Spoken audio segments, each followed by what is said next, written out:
And we're live. Good afternoon. My name is Curtis Valentine, co-director of the Reinventing America Schools Project and your moderator for today. Today's event is co-sponsored by the Reinventing America Schools Project and the 74. The Reinventing America Schools Project is housed at the Progressive Policy Institute and promotes a model of schools we call 21st century school systems, or systems that provide parents more choice and give schools more autonomy in return for more accountability. Our research shows that in urban America, public school systems that do this produce the most rapid improvement in student performance. I called today's webinar, Tell Them We Are Rising, for a reason. The phrase refers to an interaction between General Oliver O. Howard, for which Howard University is named, interaction that General Howard had with a 13-year-old named Richard Robert Wright. While General Howard was visiting the South, Howard asked this young 13-year-old young Wright, "What should I tell the people in the North about the plight of former slaves here in the South?" The young Wright replied, "Tell them we are rising." The purpose of this webinar is to discuss and dispel the misconceptions and tell our own story about the power of Black and Brown parents to access educational options for their children and the impact the federal government has on those options amid the recent proposed changes to the federal charter schools program. Let's get started. Before we introduce an amazing panel, we want to get to know who's in the audience, who's here with us. Here is an opportunity, a poll for which you can respond. You only have one option, but for us, the question is, which group do you most identify, particularly as it relates to this conversation? If you're like me, I fall into about 3 or 4 of these categories, actually. But for you, in this particular topic around parent choice and access to educational options for your children, what do you most identify with as in this particular group? As you're answering that question, I'm going to ask my panelists to introduce themselves. So we're going to start first with our sister, Ebony Lee. Tell us who you are and what you do. Welcome.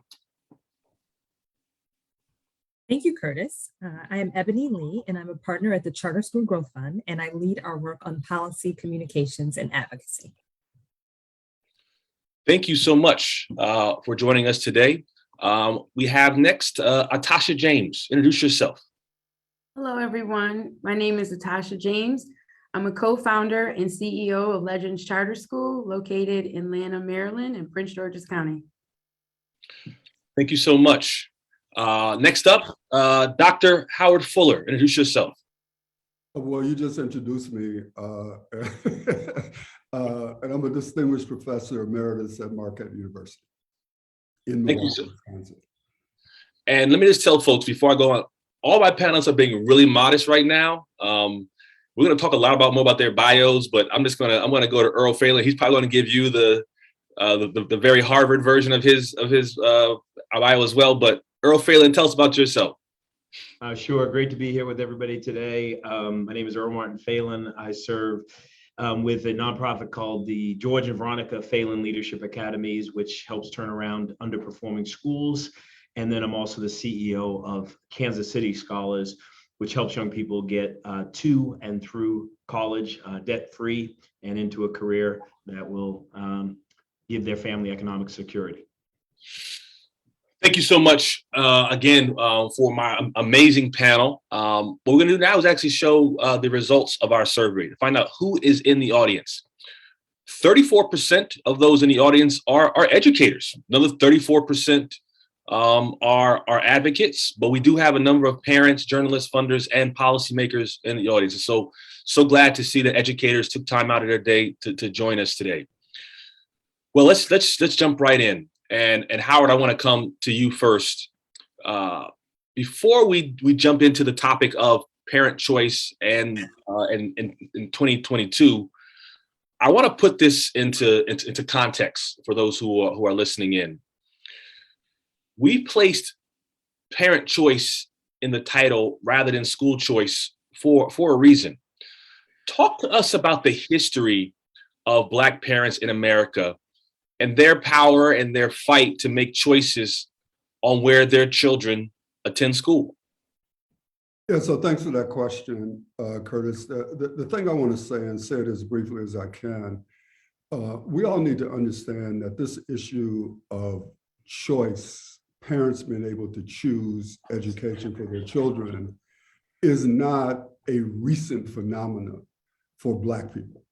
Because if you go back to the time when we came out of slavery, we came out of slavery with the clear understanding that we were liberated, but we were not free. And back at that time, we felt that the pathway to, quote, citizenship was education. And so when Black people began to talk about the development of educational institutions, and we need to be clear that there are some schools that were developed even during slavery. There's research out there that talks about those schools. But coming out of slavery, the idea was, how can we build formal educational institutions? And one of the things the audience needs to be clear about is that the public education structure in the South, the catalyst for that was Black people. And it was a huge effort during Reconstruction. And there's a lot of, again, research out there about the role that we played in the development of, quote, public educational institutions in this country. But after the Missouri Compromise took place, one thing that happened was the white people who had lost the Civil War were in essence put back into power. And one of the first things that they did was to stop Black people from going to schools that we had helped develop, because now they were reaching out to poor white people who early on had felt like they didn't need an education because the rich white people was going to take care of everything. But that changed. And then all of a sudden, it became an issue of Black people not being allowed to go to these schools. So Black people then we had to build our own schools. And so this issue of our being able to access options other than the traditional system, it didn't start with Milton Friedman. It didn't start with the voucher bill that was passed in Milwaukee in the 1980s. It didn't start with the charter school bill that was passed in Minnesota in the 1990s for Black people. It started with our trying to get an access to education post-slavery. And so I just want to put that out there because so many people talk about us in ways that are historically inaccurate, and they do not, in fact, give Black people credit for what contributions we've made in this society, and equally important, don't give us the acknowledgement of the continuing struggle that we've had to try to get an education in this country. And you mentioned continuing struggle. And so I want to talk about present day, 2022. How would you explain, how would you characterize the current state of parent choice? And why do you use the term parent choice rather than school choice? Yeah, I use that term because, and I lost this argument 30 years ago. And so people use those two terms interchangeably, but they shouldn't. But I know I lost that argument, but I'm still arguing anyway, I didn't get in this fight for schools to be able to choose kids. I got in this fight to empower low income and working class Black parents to be able to choose an environment for their children. And so for me, this is not just a semantical issue. It's a philosophical and principle issue, right? Because to me, the idea was to empower low-income and working class parents to be able to choose. Because the issue in this country, Curtis, I'll make this brief, has never been parent choice. It's been who has it. And so we all know that if you have money in this country and schools don't work for your kids, you can either move to communities where they do work, you can put them in private schools, or you can get the most expensive tutoring on the planet.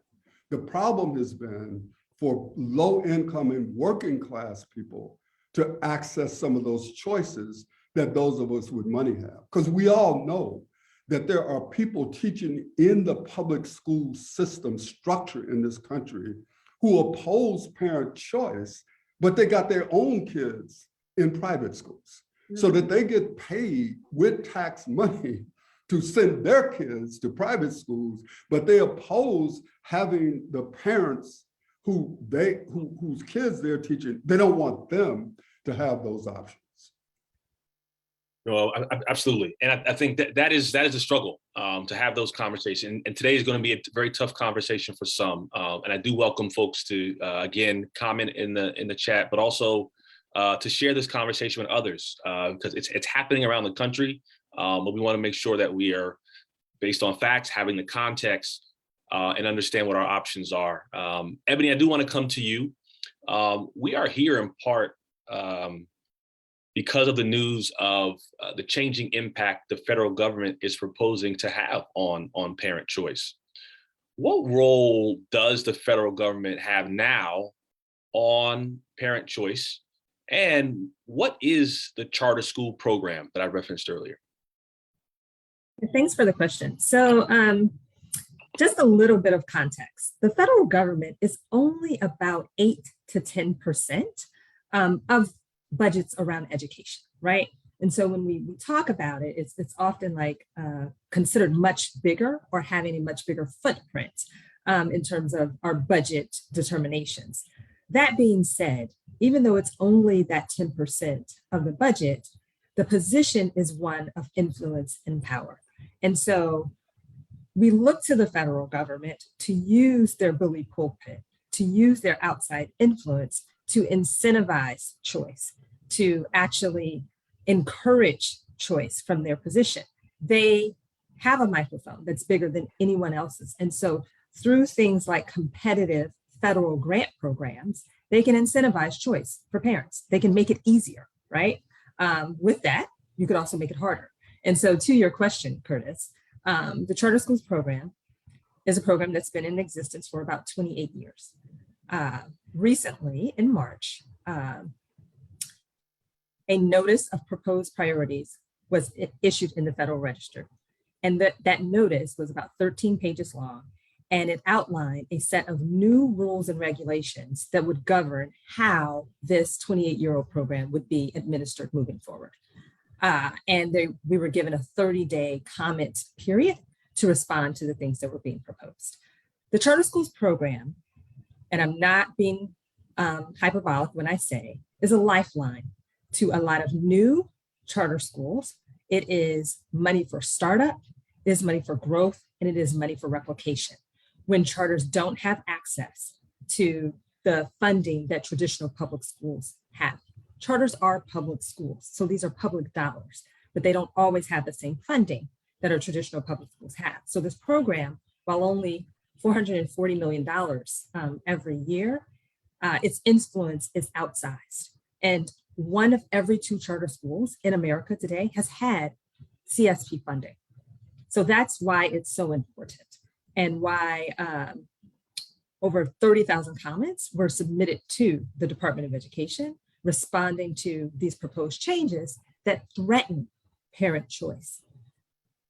We can look over the past 2 years at COVID and the impact that it has had on education to get a real sense for how parents are feeling about the choices that they want to make regarding their children's education. When the world shut down, students weren't allowed to go into the classroom in the way that they had been previously. And many parents got a bird's eye view of what's happening inside of classrooms.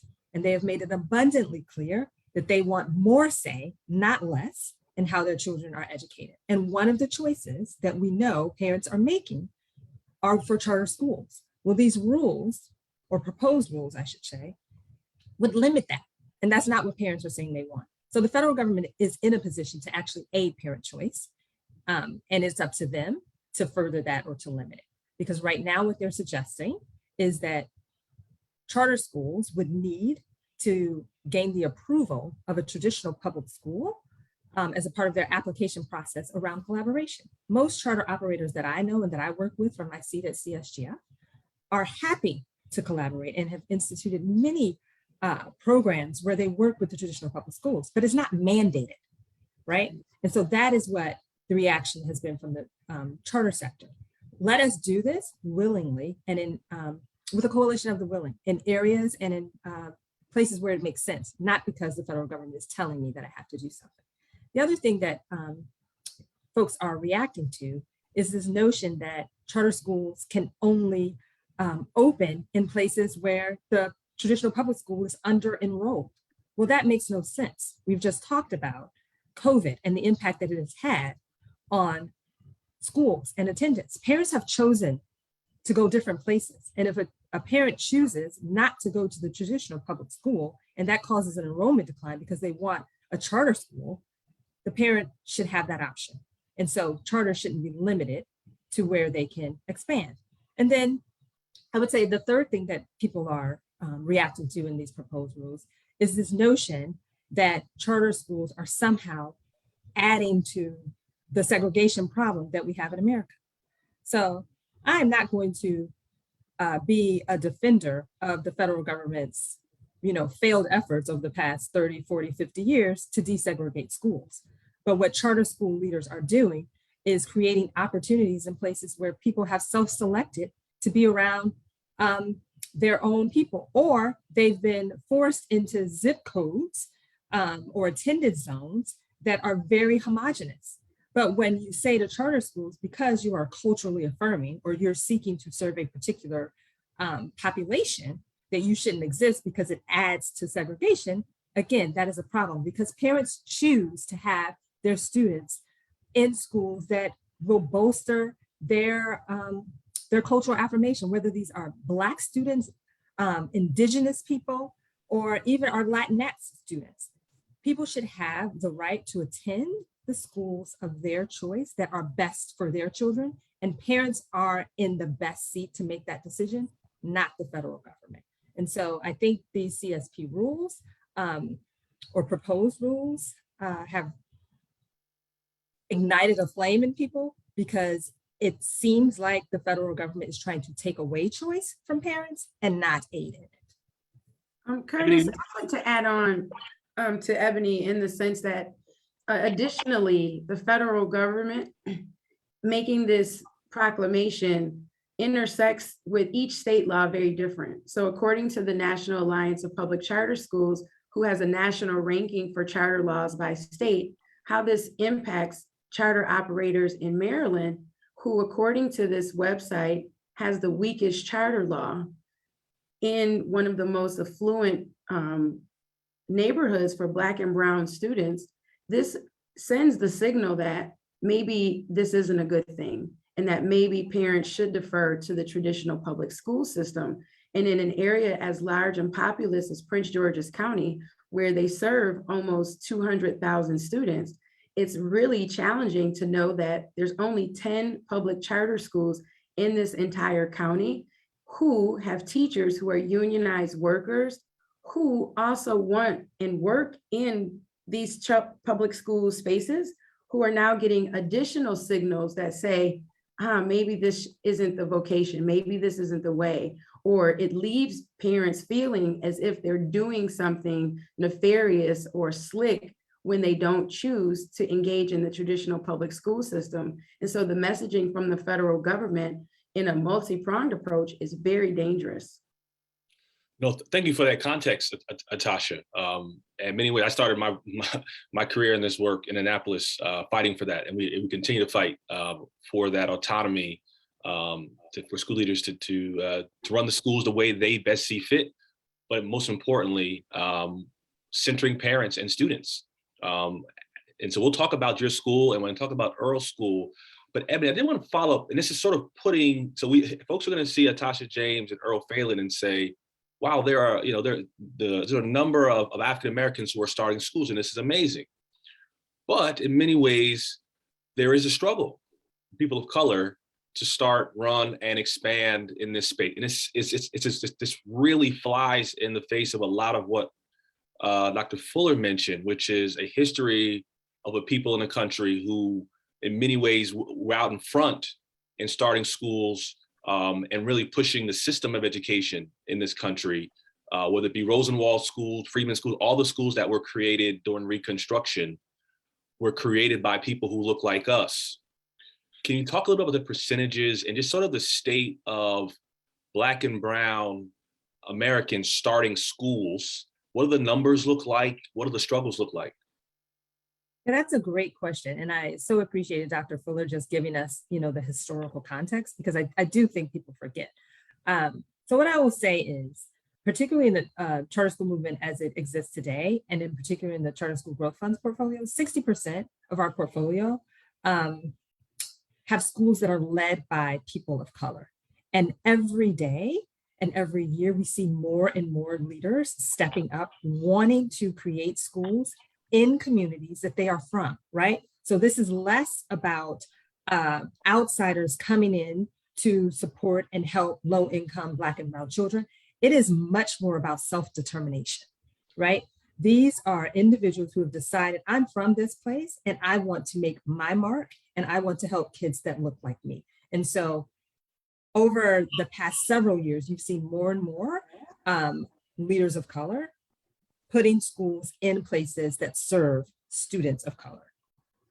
Thank you. And I do want to come to you, Tasha. And Tasha has her own story about how being a parent really motivated her to start her school. And so I definitely want those to say there is a through line between those who are starting schools and the connections they have to why they started their school and parent choice. But Earl, I want to come to you first. And these proposed changes to the charter school program are most felt by Black and Brown school founders, those who most identify with the lived experience of the students that they're enrolling and the connections that you have in your story you have to the students who walk in and out of your schools every day. Now your students can just see you and can see the personification of the vision you have for your school and for what they can accomplish once they walk into your school building. First, tell us about the Phelan Leadership Academies and give us a feel for the families and the parents that you serve and that those who've chosen to enroll in your school. It's the Georgia Veronica Phelan Leadership Academies, named after my mom and dad. And really our focus originally was to fresh start schools, brand new schools in neighborhoods where parents were aching for a choice, where the school down the street had been F-rated school, was out of control socially, emotionally, and was not giving children access to the American dream that you can use education and hard work to create your own future. These schools were doing the exact opposite. And so that's where we originally started. We found in one of the communities we were in, Indianapolis, that there was actually an oversaturation of schools, and that there were a lot of F-rated schools on the Far East Side, which is the toughest part of the city.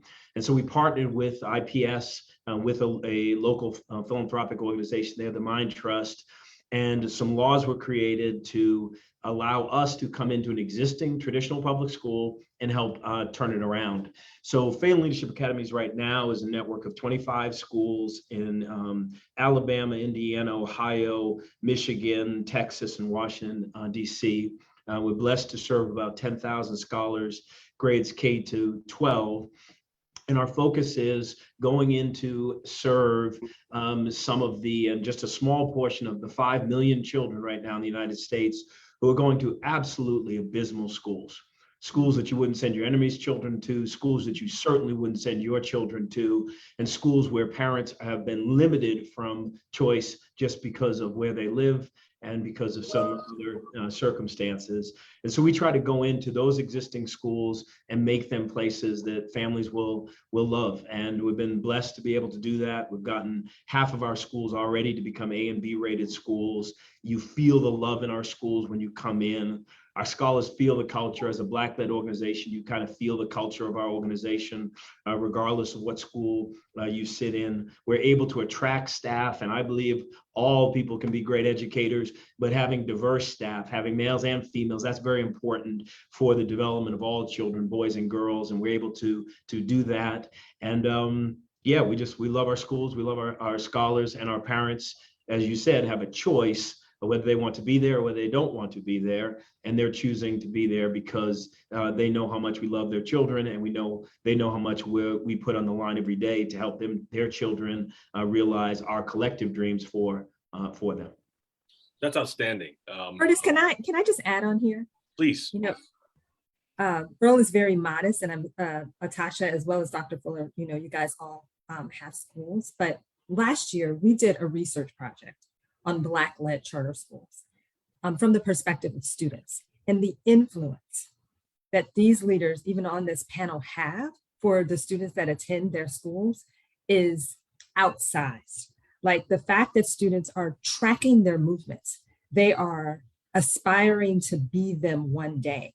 They see in their leaders who they can be. So the power of having a Black or brown leader at the helm of these organizations cannot be understated in terms of the impact, the affirmation, the love, and the care that these students are receiving that they often aren't receiving in some of the schools they may have attended prior to attending a charter school. They talk about the family atmosphere. They talk about having adults that look like them, caring about them, and not just a number, and being actually interested in who they are as individuals. And so I just don't want that to be lost on, yes, they are creating wonderful organizations, but so much of this work is important because of the individuals you see leading these networks in schools. Thank you. And the impact that parents and students have walking into a school that is run, managed, facilitated by a person of color, someone who looks like them, it's even hard to quantify. But if you look at a lot of the schools that were founded, particularly in Reconstruction, by African Americans, a lot of those students went on to historically Black colleges and went on to work in their communities. And you really can't, shortchange the impact and just the power it had to see someone who looks like you operating in spaces, a place of authority, and how you move in spaces outside of that space to mimic that. And so we're so excited about that. Before we come to Atasha, I do want to go back to the audience with another question. This is a very direct question that you all want to answer. And this is, should race or income restrict educational options for students of color? And right now, in many ways, it does. We do have, limitations as it relates to access to certain school programs and schools, as Dr. Fuller mentioned, because parents literally can't afford to move into communities or move into school districts where the schools are providing better options. And so the question is very direct. Should race or income, which it currently does, have an impact, in many ways a negative impact, on educational options for students in America? I do want to come to Atasha, and I know she's laughed on it, and it's not because her daughter chose Howard University over Spelman College. That's not why. I just want to put that out there right now. We love Howard University. We love Bison Moms. We love everything that Howard University stands for. And I also want to make another, be a more direct. Atasha did mention that her school is in Prince George's County, Maryland. In addition to the work I do with PPI, I'm on the Board of Education in Prince George's County, Maryland, and I've authorized her school. I just want to make that very, very clear. But I had a very long conversation with Atasha years before she started her school about coming to Prince George's County. And so I do want to hear her talk about the school, but also the parents she serves. Leaders who create single site charter schools like the one that Atasha started are also impacted by these proposed changes that Ebony mentioned earlier. The changes to the federal grants are just really, really impact those single site charters that want to start and to grow. Atasha, why do parents choose Legends over all the other options they have in their school district? So thank you so much. And so moving here from Buffalo, New York, about 10 years ago, from a very racially segregated small town to such a beautiful place like Prince George's County, the only thing that prevented it from being a perfect 10 were the schools. And so coming from the Regent's point of view and the educational experience, leading schools in the District of Columbia, where I literally got to prove what was possible, it opened my eyes being so close to the district in terms of the Washington, D.C. area being a very prolific and healthy space where it's a balance between traditional public schools and charter schools, and seeing that their population is significantly smaller than Prince George's County, but yet they offer more choice. And so why parents choose Legends is because it's a lot of reasons, but we only have 10 charter schools run by 4 operators here in Prince George's County. People who choose to live in Prince George's County are weighing their options very carefully. For 600 seats that we offered in our second year, we had over 2,000 applicants for those seats. And so when people choose Legends Charter School, they're very discerning, and their open house is much like you would experience when you're going to buy a house. And they're looking for a good fit. They're looking for a community. They're looking for a curriculum that's aligned. They're looking for neighbors who have same values, who may worship at the same place, children who are engaged in the same sports, who have like-minded community goals with one another. And more importantly, people choose our school because it is that familiar relationship that you mentioned, Ebony. And at Legends, I have a niece or a nephew or a loved one in almost each and every grade here, K through 6. And more importantly, as we talk about self-determination, one of the cornerstone flagship experiences of a Legends education is our financial education.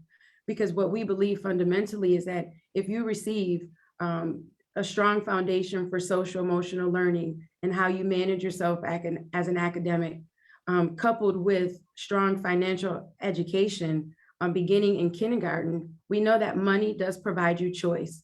And for us, at the end of that 12-year journey, we want students to be able to be smart enough, strong enough, determined enough, empowered enough to choose the future that they have been dreaming. And so whether a child decides to go to college or career is not really any of our concern. What we want to make sure is that our students are empowered to lead the life of their dreams and to serve their local community. And so what we hear time and time again, after having 93% student satisfaction, where our parents said that they loved their school and recommended to a friend, despite, in our first inaugural year, 31% of our families opened up and funded investment accounts for their students, we create an ecosystem around the work. And so we have entrepreneurial oriented families who are interested in a pathway to financial freedom, who can engage in community and support as they start up their own businesses. And they have that support through our financial education that Equity Now supports us with. And so parents coming here are not just interested in providing, getting an education for their students. They're actually looking for a way to expand their life so that they become more empowered and able to provide for themselves and their family as well. I just want to give a quick anecdote. I actually had a text communication with Atasha just a week ago, where someone communicated with me that they were accepted into Atasha's school. This person was deciding between 2 schools, enrolling in Atasha's charter school or enrolling their child into a private school. As an officer of Prince George's County Public Schools, my goal is to ensure that we have as many options as we can for students, but also ensure that students choose Prince George's County Public Schools. And I said, Atasha, please reach out to this person, because if this person does not choose Atasha's school, they're not going to choose our school system. And I want them to be very clear about that it's not about school boards choosing whether charter or traditional public or like. I'm choosing my system, and their parents who are saying, I'm choosing Atasha's school or I'm not going to choose a system at all. And that's their choice. That's the parent choice to do so. But we have to understand that in many ways, charter schools of choice are the options that parents are making. We need to make sure that we make the best effort to enroll them, and that's what we're doing. And hopefully that person will choose your school. They did. Oh, okay. Well, there you go. We made news today. When this came out, these proposed changes to the charter school program, one of the biggest sort of conversations was what financial impact is this going to have on Black and brown charter schools, but also single site charter schools, and just the application process. Ebony, correct me if I'm wrong, but I'm hearing 60 additional hours of work in order just to complete the application, and that being passed down to leaders like Atasha and the nonprofits that her and Earl run in order to run their schools. Atasha, can you be a little more specific, a little more context on if these proposed changes from the federal government do go into place? how will that impact you, your school ability to even to respond to the grant program?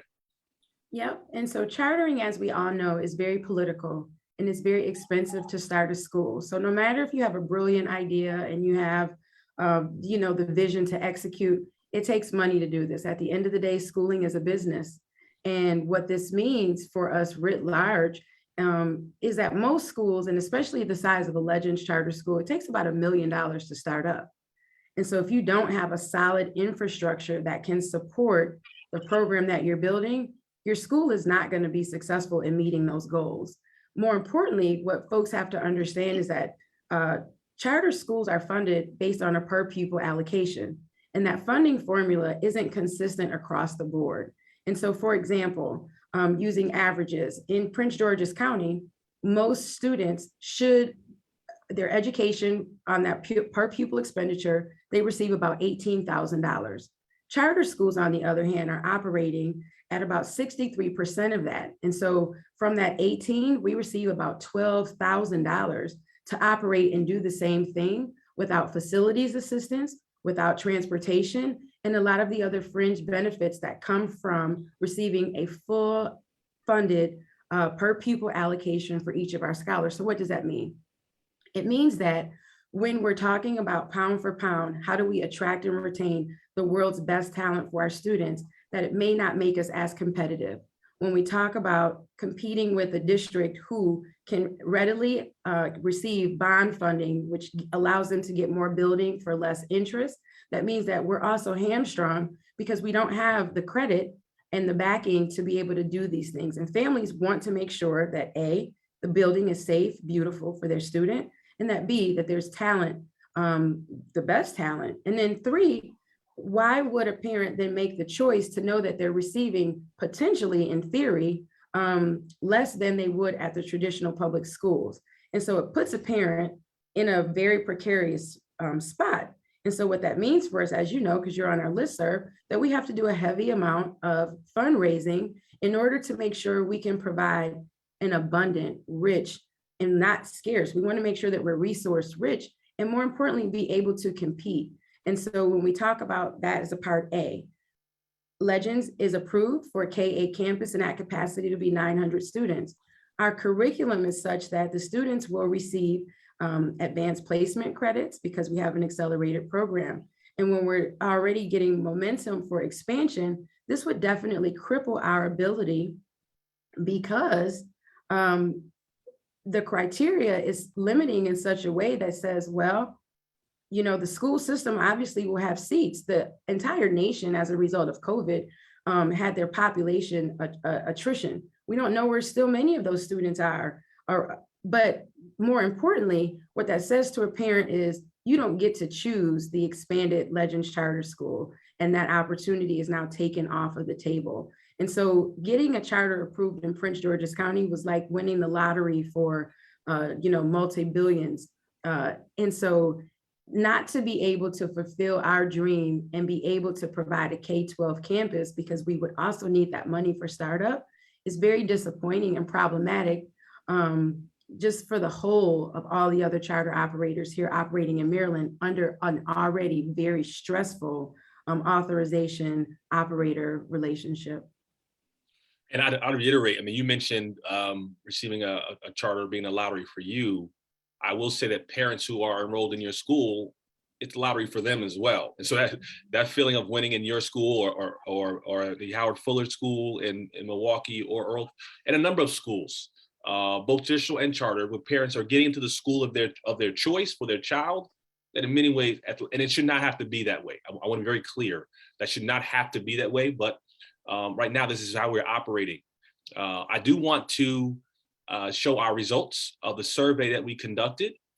Very, very clear and direct question. And this is unanimous.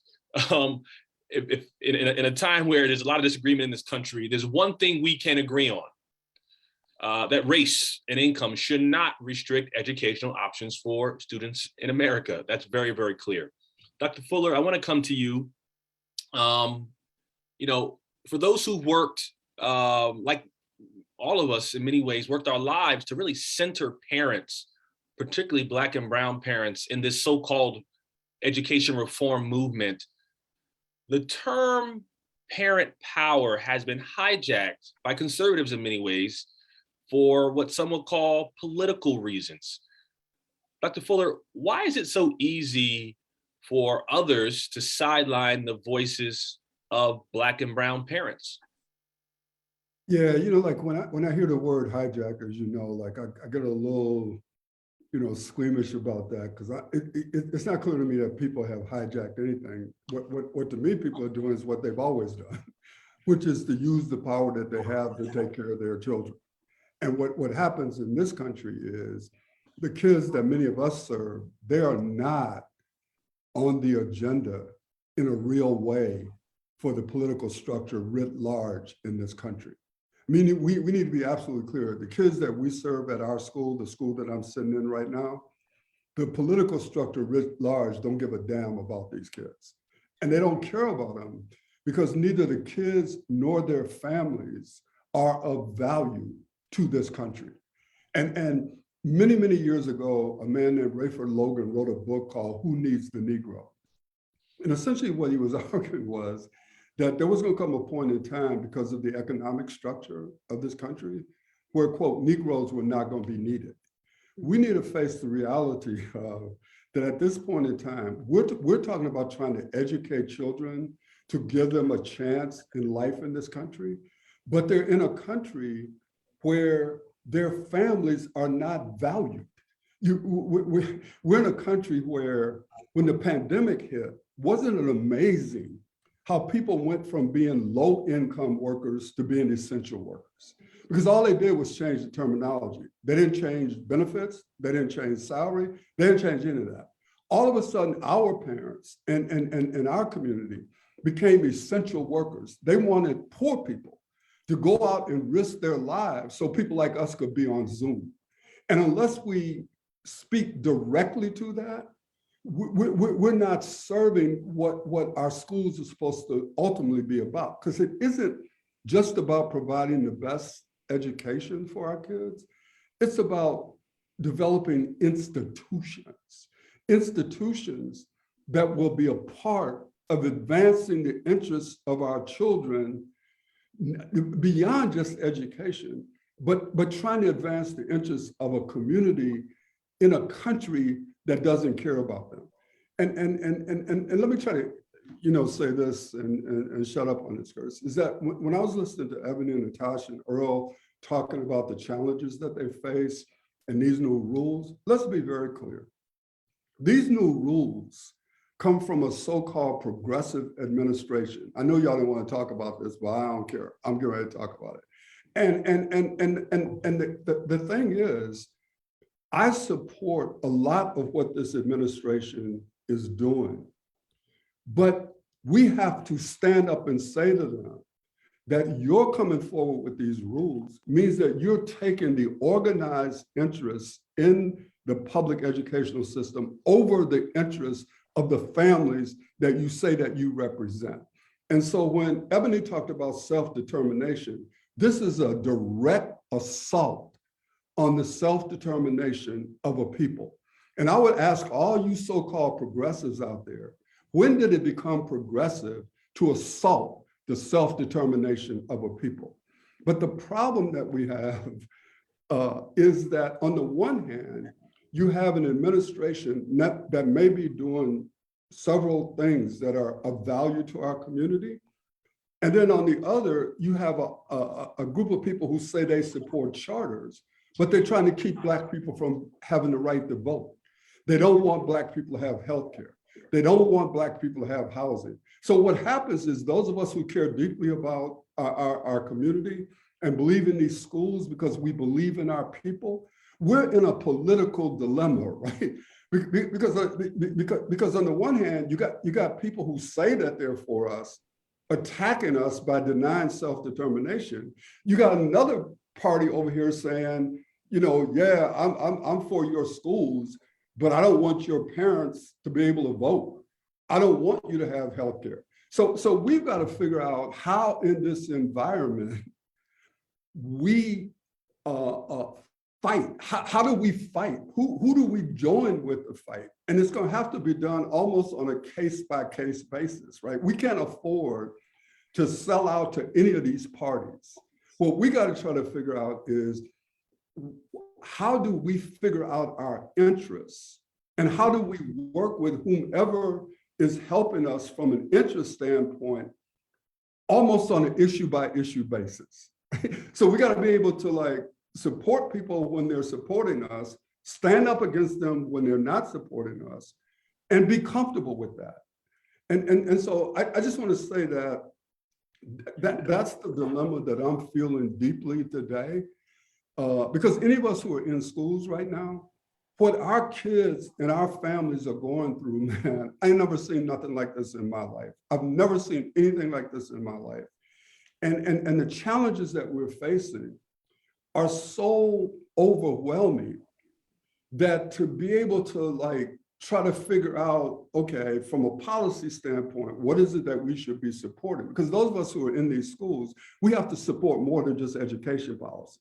We have to look at all the other policies that impact the families of the children who are coming to us, and trying to figure out how to negotiate, how to oppose the administration on these things, support them on others, and then don't be with people who are attacking the administration on the very things that our families need. So I know that wasn't exactly what you asked me, but I had to get it in while I had a chance. Can I say something to that point, Dr. Fuller, when you talk about the assault and you brought in the political party? So I'm just going to push it even a little further in the sense that I'm an Afro-Puerto Rican woman, and Secretary Cardona is also Puerto Rican. When we think about the political injustice that is happening on the island writ large and his position of power, I think it's very interesting that when we think about John King, when we think about Arnie Duncan, and even Betsy DeVos, all of them typically, and they did what they could do to advance choice. I think it's appalling that we have this leader with this ethnicity making these decisions and co-signing behind that. It's saying a lot, and it's not saying that we're understanding this, because at what point will Democrats return to being the party of the people in the truest sense? And when we think about Republicans and them opening up the door for school choice, and the NAACP, for instance, calling a moratorium for charter schools, like, we really have to figure out how to take this political nature out of this and really juxtapose where your identity, ethnicity, and those common interests come to bear as we continue to move forward in this, because this assault from a fellow Puerto Rican is absolutely concerning. Natasha, if I could just say one thing, is that one of the things we have to embrace is the reality is you will never be able to take politics out of education, because education by definition is a political question, because he or she who controls minds has little or nothing to fear from bodies. That's what Leron Bennett said in one of the books that he wrote. And so what I would say to you and ask you to think about, and we can talk about it sometime even further, it's not an issue of taking politics out of education. It's an issue of defining the nature of our particular political interests at different moments in history. Because with all due respect, and I'm saying this because my friend Darrell Bradford got pillared for saying something about this. You just talked about John King. John King just took a position against a scholarship program that would aid low-income students. And I respect John and everything, but when people take these positions, we have to be able to call them out without people then jumping down on your throat because you would call out a Black person or a Puerto Rican person or whatever, right? We need to call out people who take positions that are not in the interest of our people. And we need to be able to say that in ways that don't demean them personally, but makes it clear that we have a difference. We have a political difference, and we ought to be able to do that as Black people. You see what I'm saying? And it doesn't mean we can't figure out how to agree on other things, but there are moments when Black people and brown people and other people take political positions that don't necessarily advance what it is we're talking about. And we have to be comfortable calling them out, but then at the same time, coming back and supporting them when they are doing things that advance the interests of our community.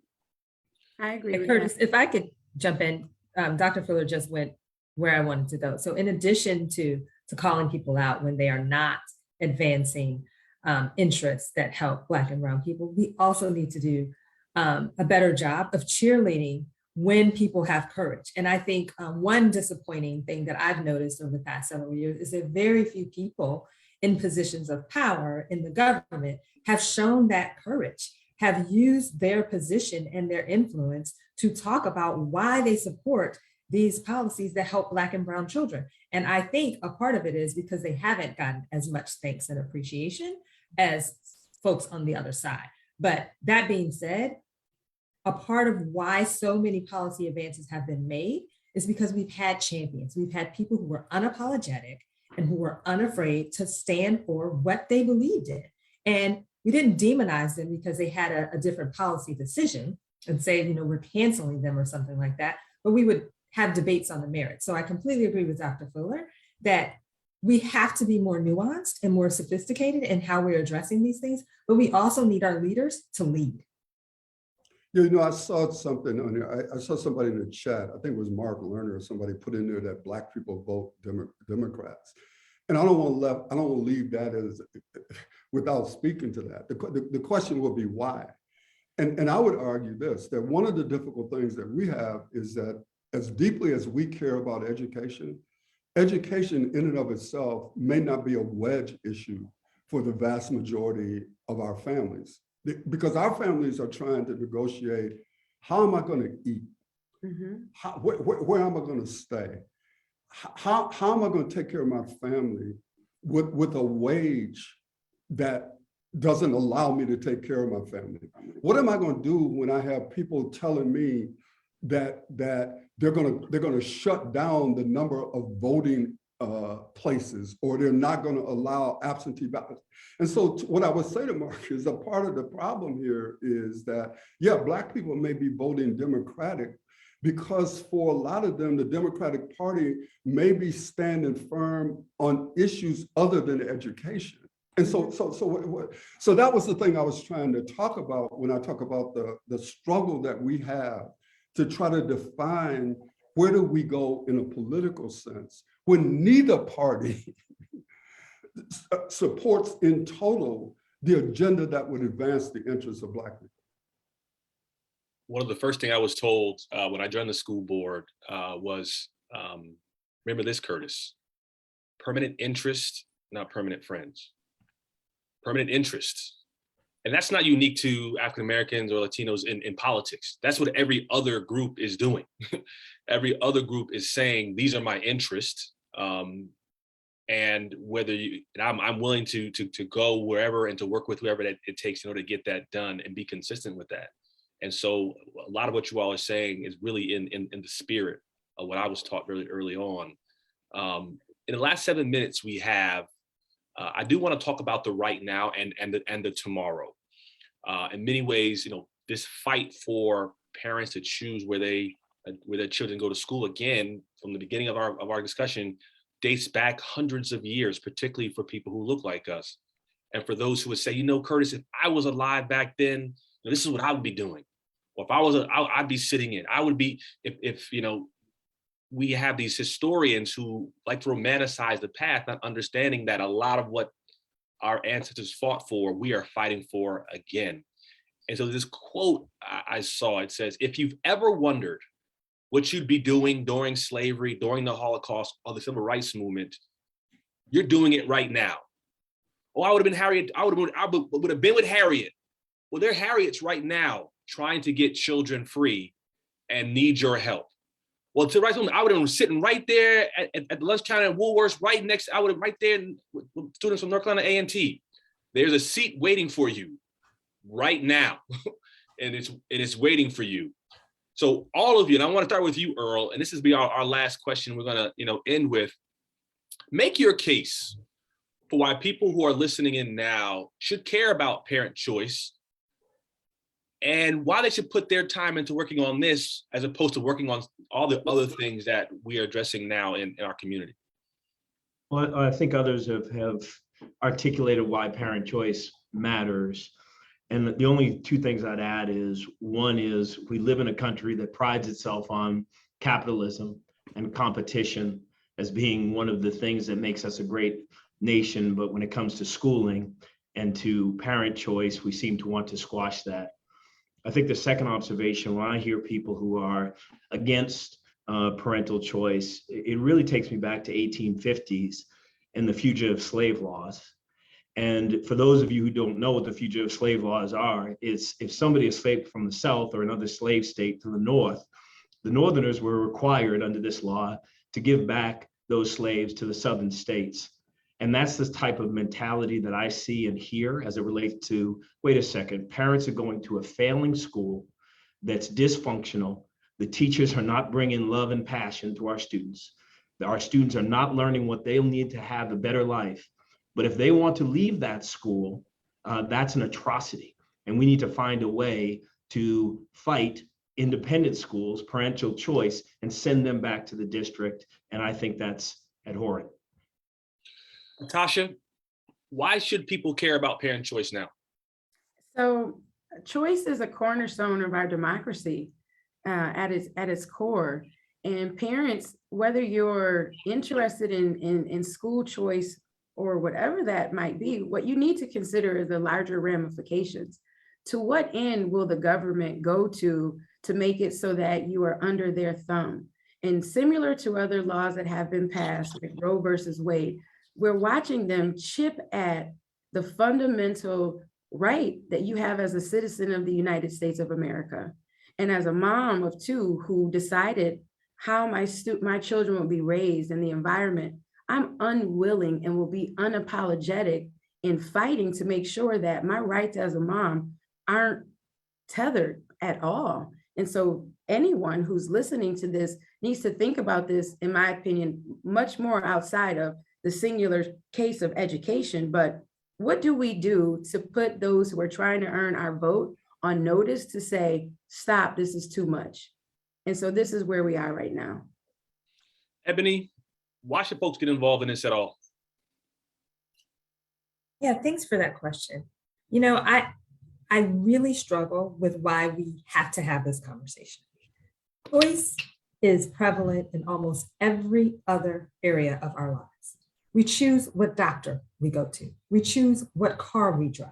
We choose what groceries we have in our homes. We choose which colleges we go to. We choose whether our students go to a babysitter or a childcare center. Why is this so controversial that you get to choose the education for your child in K-12? So I flip that question back to you. Why shouldn't it be a parent's choice when we have it in almost every other area of our life? Dr. Fuller, we could give you the last word. Make the case. Make the case why someone should care about parent choice right now. Yeah, I just want to build on something that Earl said for my answer. And this I learned this when I read a book called Force and Freedom by Callie Jackson. Because Earl, you made the point that during the fugitive slave law, when slaves like escaped, the slave owners could come get them. What we need to know is that there were Black people who set up safe houses so that, in fact, when the slaves escaped, they gave them a safe place to be.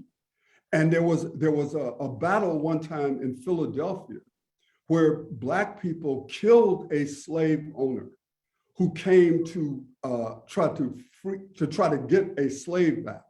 And so the analogy that I'm using, and also in this book, I learned that a Black woman financed John Brown's attack on Harper's Ferry. I just thought I'd throw that in there. But Earl, the point I'm trying to make here is that we could see our schools as these safe houses for our children, right? And that they're escaping from something that does not work for them, and we're not going to give them back. We're not going to give them back. That we're going to give them refuge and love and care and educate them. So I just wanted to say that's the reason to do it, building off the analogy that you made using the fugitive slave law in 1850. So Curtis, someone put in the chat, how do we fight? And so write as if your life depends on it.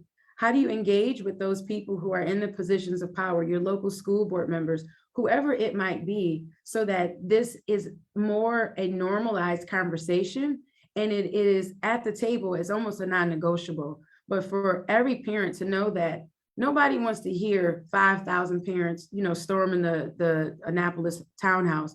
But when we don't organize and we don't show that this is a matter of importance, then they believe that they can do whatever they want without consequence. That's a great place to stop this conversation. I want to thank my panelists for an amazing conversation. Those of you who listened in live, those who've contributed to our conversation, this is so important. This is really at the foundation of the promise that this country has for those who call themselves citizens and reside here. And so thank you so much for contributing to this conversation. Continue to follow the work of the 74, of the Reinventing America Schools Project, of the Charter School Growth Fund, of the Legends Public Charter School, and the Phelan Leadership Academies to find out what each of us are doing to really address this issue. Thank you so much for joining us today. You have an amazing day. Thank you. Thank you.